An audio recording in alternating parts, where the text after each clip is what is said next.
Pero bago po yan, panurin natin yung backgrounder ng negosyo ng ating bida. Rice is a major item in the consumption basket of every Filipino. It is the staple food of 80% of the country's population.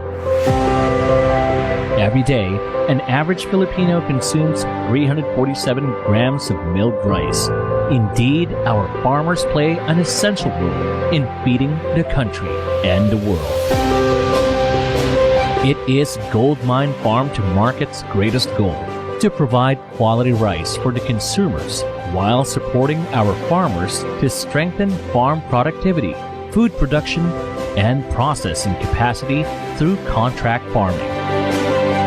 Goldmine works closely with the farmers in Nueva Ecija, known as the Rice Granary of the Philippines, to provide their farming inputs such as seeds, fertilizers, pesticides, and their post-harvest facility. The initiative also provides stable income to our local farmers from planting to harvest season and to the next planting season of each year. With the help of its own rice mill in Bulacan, the rice harvested by our farmers will be processed to attain its best quality. The rice mill is fully equipped with advanced machineries to perform rice milling, rice color sorting, processing, grading, polishing, and will undergo glass sorting system that can detect even the smallest piece of glass which seem invisible to the naked eye. This is to ensure that the rice is free from any foreign objects before packing. Once the desired quality is achieved, the rice will finally be available and accessible for the people through Goldmine Farm to Market retail store. The store provides not only quality rice, but also a fast, accurate, and transparent service since it's powered by a reliable POS system. Goldmine Farm to Market ensures that the rice produced by the farmers will be of the most affordable price for its franchisees and consumers, thus it aims to shorten the distribution channel from farm straight to the market. Your buying experience doesn't have to be cheap. Quality rice doesn't have to be expensive. Goldmine Farm to Market.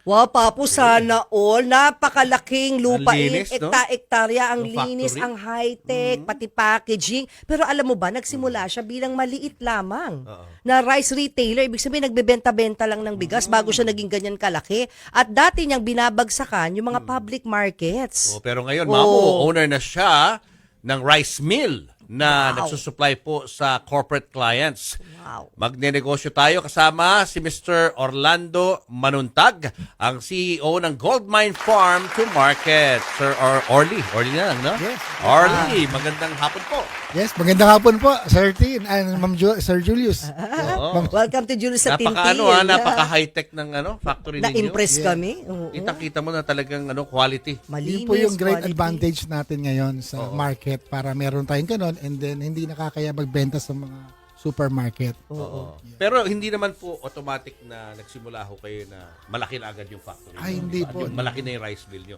Paano po ba kayo nagsimula? Nagsimula po kami sa Baclaran Market. Ang mga magulang ko po, retailer, dyan sa Aling Clara. 1998 po, nung nawala po yung father ko, ako na po yung pumalit. Right after po na makatapos ako ng pag-aaral, and then naiwan nga po yung hanap buhay. As retailer po, maliit na tindahan lang, nasa 20 square meter lang. Ayan, no? So, ayan po yun, halos. And then my wife ko po, ayan, pinagpatuloy Si po Janine. namin. So, hanggang sa, mula po sa retailing, nag-wholesale po kami. Yung mga katabi po namin doon, sa amin na kumukuha. Hanggang sa, set up po kami ng rice mill. And then po, pagka may mga panahon po na kulang tayo sa bigas, nabigyan tayo ng chance na makapag-import din. And then ngayon po nakita po namin yung pangangailangan, malaking tulong sa mga magsasaka na kailangan tulungan. So parang yun po yung parang backward integration namin. Magkaroon kami ng mga magsasaka na 100% subsidy, yung kanilang mga fertilizer, yung kanilang mga pesticide, binhi lalo na. And then bibili namin yung sa tamang presyo na hindi sila malulugi. So ikaw mismo, privately, you subsidize yung binhi, yung fertilizer, yung pesticide. Yes Ikaw po. lahat. Yes po. May So, sweldo rin sila. Galing sa'yo. bibilin po namin sa presyo po, sa prevailing price para hindi po sila malugi. Oo. Kasi yun po yung ng mga magasaka sa probinsya, nangungutang. So syempre pagka nag-harvest sila magbabayad, ang laki ng interest. So sa amin, wala po silang interest. Basta sila yung magtatanim, aalagaan nila yung kanilang farm, susupply namin lahat ng pangangailangan. Kung magkano yung presyo, mas malaki doon sa presyo na itinakda ng gobyerno, bibili natin yung kanilang palay para hindi sila lugi. Balik, kailan po kayo nagsimula ulit? Anong taon? 1998 po as retailer, and then nag-start po kami in 2006 sa wholesaling. And then 2015 po nag-start kami sa mailing. And then ngayon po noong 2020 po nung nag-pandemic, nag-online selling naman kami.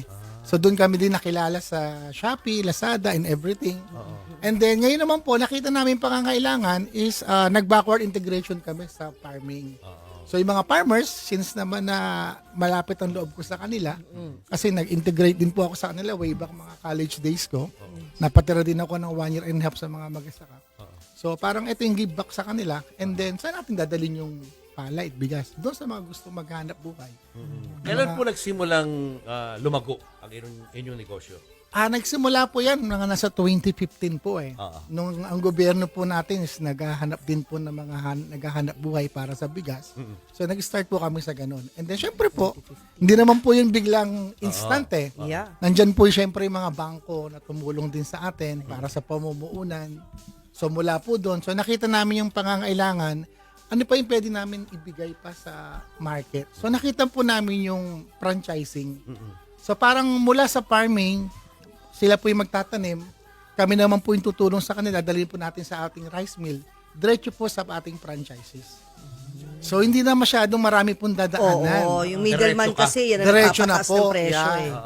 Paano po yung franchising? Paano po yun? Yun naman Yan, po ako, franchising interesado is magka-franchise pula sa amin. Meron po kami ngayon na sinet up po. Mura lang po yung presyo. Nasa 438,000. Ano pa inclusions? Yan, yun po yung maganda. Dalawa Dalawa pong rice dispenser po. 12 slots po yun. 12 varieties po ng bigas. Yan, katulad yung nasa harap mo, yan ba iba-ibang varieties Yan na po, pwede? kasama po ito. And then syempre po, 70 sacks of rice. 70 sacks? 70. And then meron pong POS po yan. Oo. And then kasama po yan yung construction ng store. Ha? Yes. Pati materyales ng materials construction? lahat, everything. Sa halagang? Sa halagang 438. Ilan- So, pamigay po ito Pwede po, na. 20 square meter po yung minimum 20 natin. square Ano? meters. Kunyari, ako mag-a-apply Okay. bilang franchisee. Ano lang ang Interesado kailangan mo na si from me? Papo. Bukod doon sa bayan. Kailangan niyo po yung pwesto. Yung lupa. Kayo may Hanap ako ng maghahanap, pwesto. i-approve po namin. Oo. Kasi may mga feasibility studies naman tayo. Kailangan syempre mataong lugar. syempre, oo. Marami tayong para makabawi naman yung ating mga franchisee. Oo. So, yun po yung ginagawa po ngayon namin. So, para pong parang give back din namin sa kanila na makatulong din. Lalo-lalo na. Kung kayo pa magko-construct? Kayo pa magkukonstruct Actually, kasama na doon? ano yun ang habol namin dito, makatulong eh. Parang give back din namin sa kanila, dumami yung franchises natin. Actually, Ma'am Tin and Sir, last year lang kami nag-start. Pero we were industry po, last 1998 pa. Siguro makita niyo sa poster namin. From retailing, wholesaling, and then milling, and then backward ngayon kami ngayon sa farming. farmers. Itong pinapakita natin, yan ang 20 square meters. Yan Yung po, example. exactly po yan. Ang Pati ganda po yung, tingnan, no? pati po yung Imagine sila hong design. gagawa niyan, ha? Yan, para Sa magawa halagang Yan. wala pang 500K. Oo, Opo, tapos may yan. 70 sacks pa of rice. Tama? Yan, opo. Tapos yung machine, tawag din yung nagsiseparate Dispenser. ng dispenser. Yes, dispenser, Tama? yan. Yung varieties Pa. po ng mga bigas, 12 po yan. Kunyari, sir, ang budget ko, kunyari ako'y OFW, Yan at na. ako'y may Uy, naipong 1 tama, million. OFW. Hanggang saan po ang mararating ng 1 million ko kung yun pong i-invest ko sa inyo? Yung 438 po is a franchise package po natin. Okay. So yung 1 million nyo, sobra po yun actually. Oo. Hindi nyo naman kailangan ubusin lahat yun. Pero syempre, kung gusto nyo mas maraming stock sa tindahan nyo, pwede kayong Tama bumili naman. ng sobra. Ayun. Lalo Akala ko na, kasama ng truck dito eh. Pwede nga. actually, May truck provide talaga. na ng owner yon ng franchisee. Ayun akong bibili ng truck Yes. ninyo. Tapos ang maganda dyan, hindi lang tayo nakatali sa retailing. Si franchisee natin can be a distributor doon sa area niya. So pwede siyang magbenta sa mga wholesalers, sa corporate, sa mga restaurant.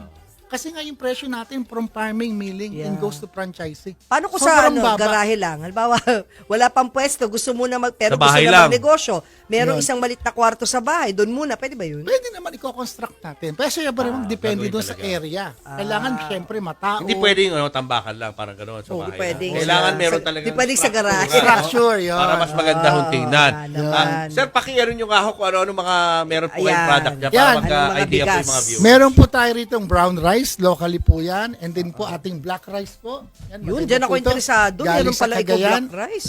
Yan. And then po syempre, yung malakid po natin. Oy, And masarap then yan. yung Biko. red rice. Meron din po tayo rito denorado.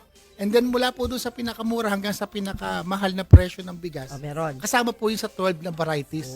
Sa 20 dispenser, na 12 po yung klase ng bigas. Anong pinakamurang bigas ngayon? Ngayon nowadays? po, sa franchise po natin, 47 pesos. ang Anong kilo. klaseng bigas itong 47? Ito po yung mga big broken na medyo ano naman po siya, well-milled. Pero ibig sabihin, Mga pwede na sa durog-durog. market. May konti lang din siyang, syempre, mas lamang yung durog.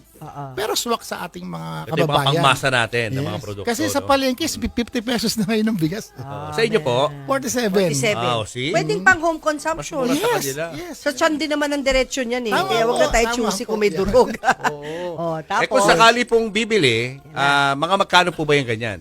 Yung mga nandyan sa harap Ito natin. mura lang po syempre sa franchising natin. Yan. Nasa 300 plus lang ito. So, siyempre sa franchising po, meron na rin siyang markup. So, susupply namin kay franchisee. Si franchisee magbibenta naman po sa area niya. Mga gaano katagal po ang return of investment kapag crowded po yung area, daanan ng mga tao? Yung isa po namin sa Banay-Banay, 6 months po, nag-ROI na po siya. diba? Yan, Kita na si niya Sir yung Lenz next profit. Kabanag po. So, after 6 months, kasi lakas ng tindahan nila eh. Kasi mga katabi doon, sa kanya na kumukuha ngayon. Kasi nga bababa presyo Galing ko sa niya. amin. Yun. Saka maganda yan yung malapit ka sa iba't ibang mga residential area. Yes. Yan na mismo. Sa inyo na pupunta Correct. yung Yan. mga tao ro. Tsaka ito po yung ano namin, pair space namin. Meron pa po kami second phase na ibibigay po sa ating mga franchisee. Iba pang agri-products. Sige, sa Kagaya- next guesting mo, Yes, yan naman ang kauli, pag-usapan ah. Kagaya natin. po ng mga Second phase. coffee, corn, munggo, Yes. and everything. So tutulungan natin local farmers natin sa probinsya. Coffee naman. Para Tapos, hindi lang tayo nakakonsentrate sa bigas. sa bigas. Uy, next Sige. guesting Okay, ha. natin yan. Orly, Okay. invite mo na sila. Paano sila pag meron sila mga inquiries, gusto nila mag-franchise ng yes. farm to market, gold mine? Yes po, doon po sa amin pong website and din sa amin pong FB page po. Mag-message lang po kayo. Nandyan po kami, kasagot po kami sa inyo 24 hours a day po. Wow. Yan. Talaga, 24 hours ha? Kasi po, Gold. kailangan namin pong tumulong at makatulong din po. Ito po yung aming advocacy. At makatulong din po kami sa mga kabataan. May mga pinag-aaral po tayong kabataan. May mga scholars po tayo galing po sa Gold Mine Farm to Market. As a portion po natin kinikita, binibigay po natin sa kanila. Mga anak po na magsasaka yung iba ron. Meron din po. Yung po isa natin maganda. mga Maganda. tutulungan po. Mga Kaya anak po ng mga ganun. magsasaka. Salamat, mag-franchise Orly, na kayo. Yes. Franchise na kayo, guys. Tulong din ito. Dami mga OFWs Oo. dyan na malaki ang kita at nag-iisip ng negosyo. Yan. Isa ho ito sa mga pwede niyong pag-isipan. Because bigas is essential and yes, bigas is for habang buhay life. yan. Oo. Habang buhay na negosyo yan. Bigas. Galing ni Orly. Alam mo, graduate yan Ateneo Business School. Kaya ganyan ang pag-iisip niya. Sige. Thank you, Orly. Mabuhay ka. Thank you, Orly. Maraming salamat po. Salamat. Gold Mine Farm to Kuya Market. Orly.